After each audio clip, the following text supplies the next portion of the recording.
Hello everyone.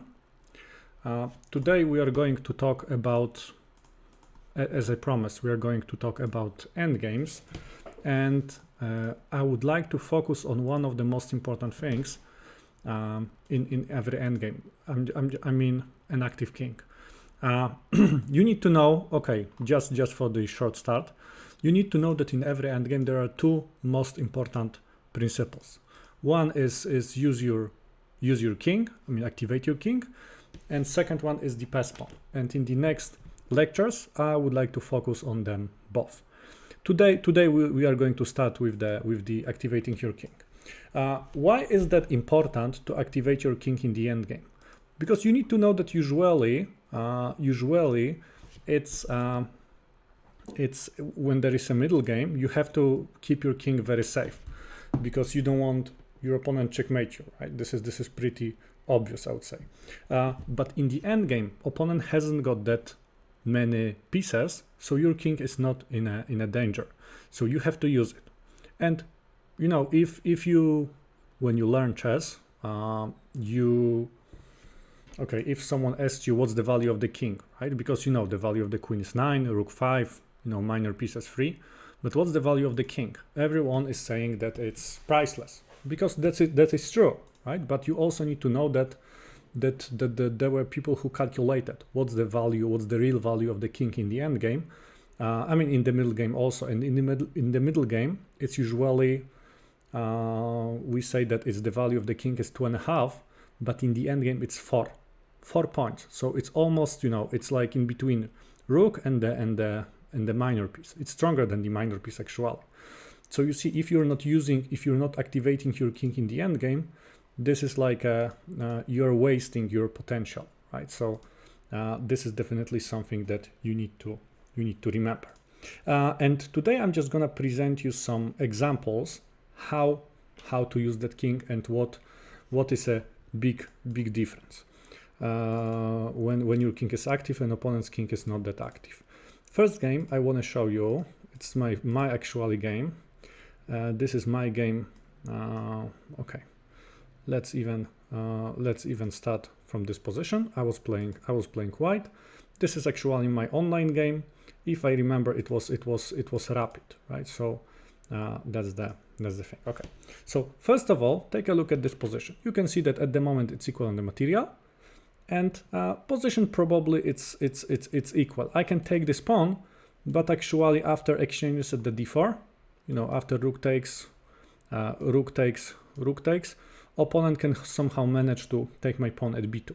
So probably this is gonna be, that position is most probably equal, right? So take a look, what was the difference in what happened in this game, right? Because it's not a secret that I try to activate the king.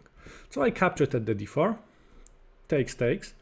Okay, and now of course, if black wants to take the b2 pawn, black has to play rook c1, because after rook c2 I have got the time to do something with this pawn.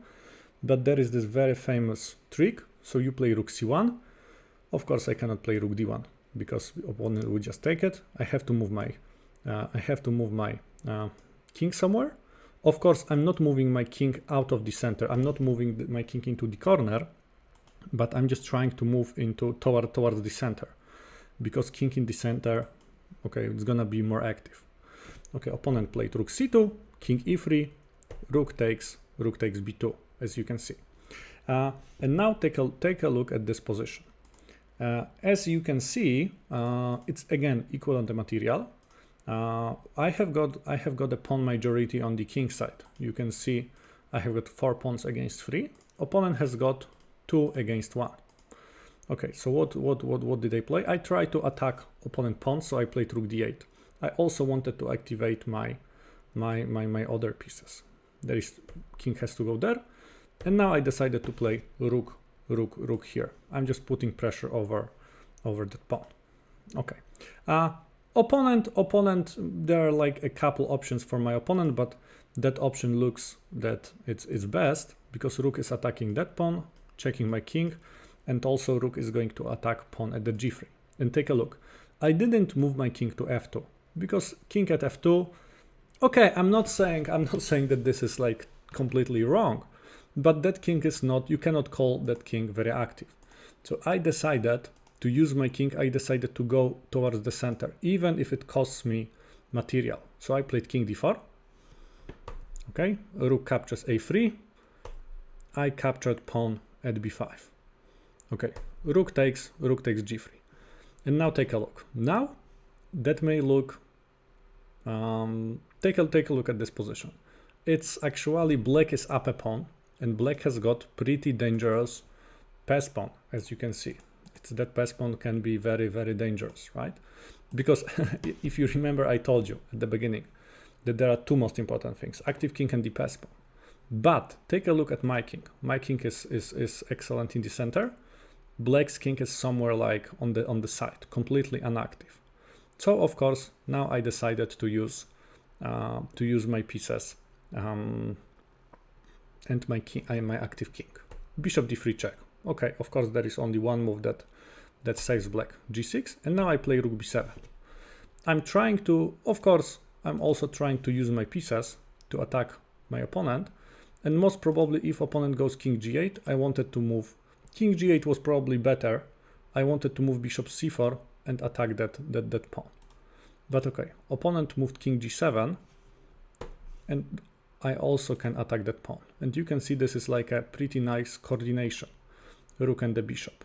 Yeah, definitely king g8 was better. Okay, what black can do at the moment? There is no way black can save this pawn. So black decided to go bishop f5. Of course, I'm gonna take it with the rook. By the way, I also have got the pass pawn.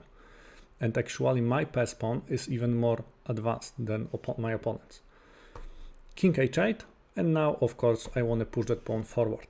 Take a look, two things. Of course, I want to create a threat. I want to push that pawn forward. I want to go into the promotion, but also I make a path for my king. So as you can see, later I can move my king into that diagonal, activate it even more, and maybe I can create some checkmate threats even.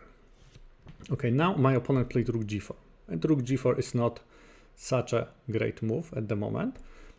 Most probably opponent should have played something like rook g1, trying to stop my pawn, right? Of course, after this move, I would like to go king e5, and I don't know if opponent goes there, I think I can go e7, right? You can see that I still have got much better position. You know, bishop goes there, for example, I go here. And later, of course, I think I can win by playing something like rook f8 and then e8. Right? Of course, I have to be careful, and if opponent goes rook f1, I cannot go king f6 because of that thing.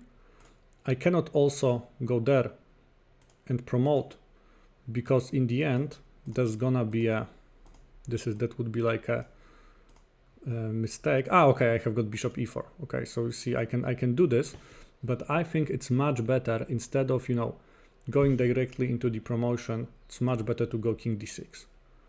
And later play things like that. Maybe, and you see, maybe I can even promote this pawn. I want to use my king. Okay, anyway, let's go back, because my opponent played rook g4, and now of course I play e7. You can see pawn is pretty close to the promotion. Rook takes, and now I play king e5. Of course, as you can see, rook cannot capture there because I promote queen or the rook, and it's a checkmate. Rook goes to e4, king goes to f6. Take a look. Take a look, that king is so poor, right? It's in the corner, it can be attacked, and you can see that my king is like, you know, a real monster at this position, as you can see. Okay, of course, opponent can capture that pawn, but then I take with the rook, and it's not gonna be like a, you know, big challenge for me to win. Okay, so bishop went to d7, but because my king is so active, I can checkmate my opponent somehow. Rook goes there. Bishop goes to g8. Okay, king has got only one last square, h8, and now I just check. And after king h7, there is bishop g6 checkmate, right? So you can see that in this endgame, it was that my active king. Of course, like, it was important to use my active pieces, my rook and my bishop. It was important to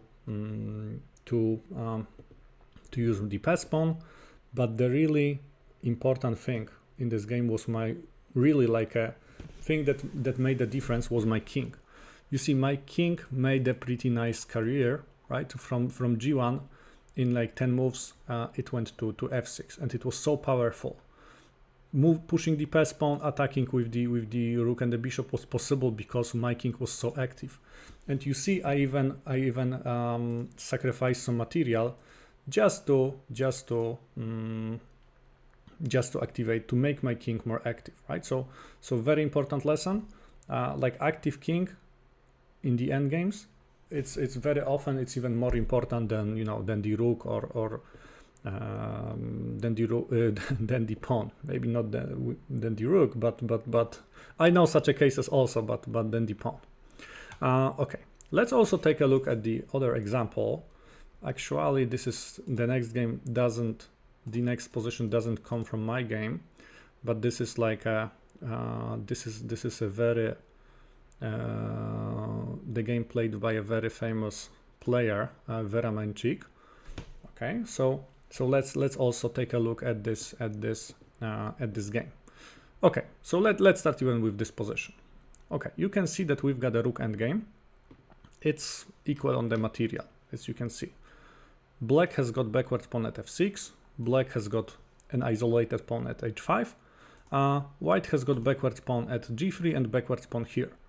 So there are like two weaknesses in a pawn structure for black, two weaknesses for white. Okay, when it comes to rooks, of course there is like a beautiful square for the rook f5, but black also has got a pretty nice square here at g4, right? So position, so as you can see, position looks quite equal, at least at the first glance, right? And let's take a look how Veramenchik, how she did play at the moment, because this is like a really nice example how the active king can make a difference. Take a look. White realized one thing, that there are like a weak squares. You can see that there are like, if that pawn would be at b7, position is completely different. But so it's white can make a really nice maneuver somehow to move king into the opponent's position because of those weak squares. So let's take a look. This is the plan, right? Of course, you want to attack opponent pawns, you want to protect your pawns, and white wants to use their king. Okay, so let's start. Of course, it's not as simple that you just move your king, because black is going to attack your weaknesses. So you have to be quite accurate. Rook goes to f5, okay. Rook h8. Okay, of course, as you can see, rook is protecting that pawn. Okay. Rook d goes to f2. White has to prepare, before white activates the king, white has to activate rooks, and also later it's going to be possible to move king into the queen side. Okay, rook h6, rook f3. Take a look. That rook protects pawn at g3. King g7, and now very important move, rook a3. This is pretty important move. An interesting idea. Okay, why rook a3? Rook a3 because white realized one thing. If white is going to move king into that place, as you can see, black can try to stop it by playing a6, and you can see that those squares are well protected. So white has to prepare that route for the king. If rook goes there, it almost forces black to go a5, and now rook can go back, and you can see that white can move the king this direction. Okay, so this is one thing. There was also an interesting idea that white could also go b4. This is like also an interesting idea, and also later the idea is to go there and put pressure over that pawn. That would be like slightly probably more active. But let's take a look at rook a3. Pawn went to a5, rook goes back to f3. There is no need for this rook to be at the a3. King f8, king goes to f2. Okay, and now take a look. After you know, 6 or 7 moves preparation, you can see that white's king is moving on the queen side. King e7, king goes to e2. Okay.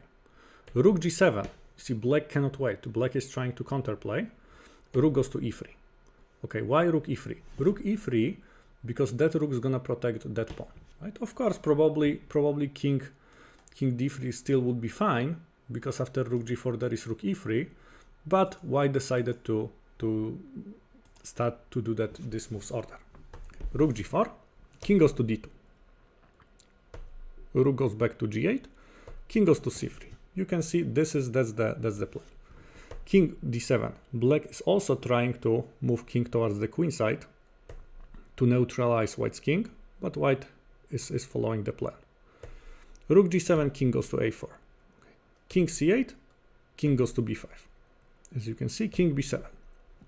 Okay, so as you can see, okay, first part of the plan was to prepare, right? Was to activate rooks, also force black to play a5. Second part of the plan was second step was to bring king into the queen side. And now the question is, what white can do at the moment, how white can play to take advantage of that more active king. Definitely you can see that white's king is more active and black's king is just, you know, black's king is just waiting there and yeah, okay, black king has to defend. Okay, rook goes to f2. Okay, rook g6, of course, now white is forced to play rook f3. And now take a look, those two rooks are protecting that pawn, that rook is protecting here. There is no need to protect the e4 pawn twice because black cannot attack it this way, right? There is only one rook that can attack the pawn at the e4. Okay. Rook goes there, okay, and now of course, okay, let me put my charger on. I forgot about this. Okay, anyway, and now at the moment, white has to do something on the queen side, right? Because that was the goal. So a3. White is trying to use pawns to with the idea to open the position a little bit, right? So you can see that white's king or rook can infiltrate. Rook went to a8. Okay, of course b4 is possible at the moment, but you know that very famous chess saying, and it's okay. Actually, in Polish it sounds better, but that saying is that I think in English it's like haste makes waste, right? So you don't wanna play too fast. This is especially important in the endgame. So you wanna play b3. Okay, rook g8, and now white plays b4. Now b4 was played when rook was on the g8, not on the open file. The difference was that after b4 at the moment, probably you see that rook can enter somewhere here. This is the reason why it's better to play b3 and now b4. Okay, takes, rook goes to a8, and now of course you can see that white has got the time to play rook a3. Another important thing, don't allow your opponent to counterplay in the endgame. This is very important, right? Exchange, rook goes to g4. Okay, black is trying to counterplay, as you can see at the moment. Okay, rook goes to e3. Okay, rook goes to e3. Of course, you can see that the rook is protecting those pawns. Rook goes to g8, and now it's a right time for white to play c5. You see, open the position. Pawn takes. Of course, it's not a good idea for black to capture because king captures there, and you know rook can enter. You see, rook can enter to b3, king can enter to c6, maybe even pawn can go to d6. This is white has got a clear advantage. Okay, so black played rook g4, but then there is c6. Okay, king a7, king goes to a5. Take a look. Again, white's king is like blocking black's king from moving forward. Also, I think that a really nice idea is to move rook to b3 and rook to b7. Even if it costs, you know, g3 pawn, or even if white has to lose one of those pawns, if white can get c7 pawn at c6 is gonna be very strong. Okay. king b8, rook b3, okay, king goes to c8, and now of course, yeah, that idea doesn't work anymore as that pawn is protected, but white decided to use rook there, attacking that pawn, right? You can see that in the case if rook takes here, white captures there, and there is a very powerful checkmate threat at the moment. Okay, so black played rook g6, and now king goes to a6. Take a look. You can see the difference. That king, it started from g2, right? It moved all the way to the queen side. Now position becomes more open, and now king enters there. Okay, king goes there, of course, check.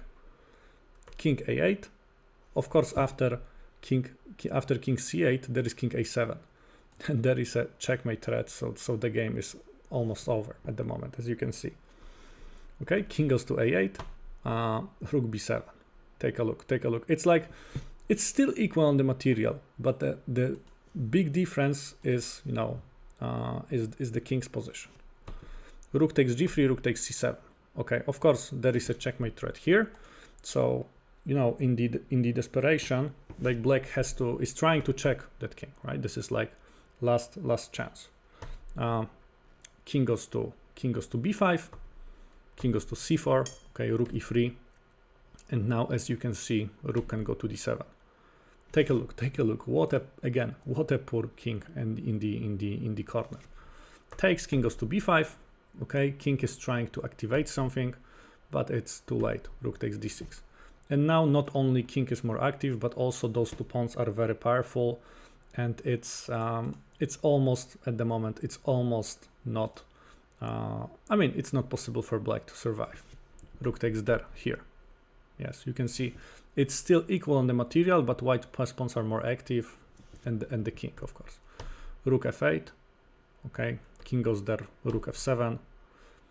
Okay, king goes to d8, and white played d6, and black decided at the moment to resign, as you can see, because it's very hard to stop that idea.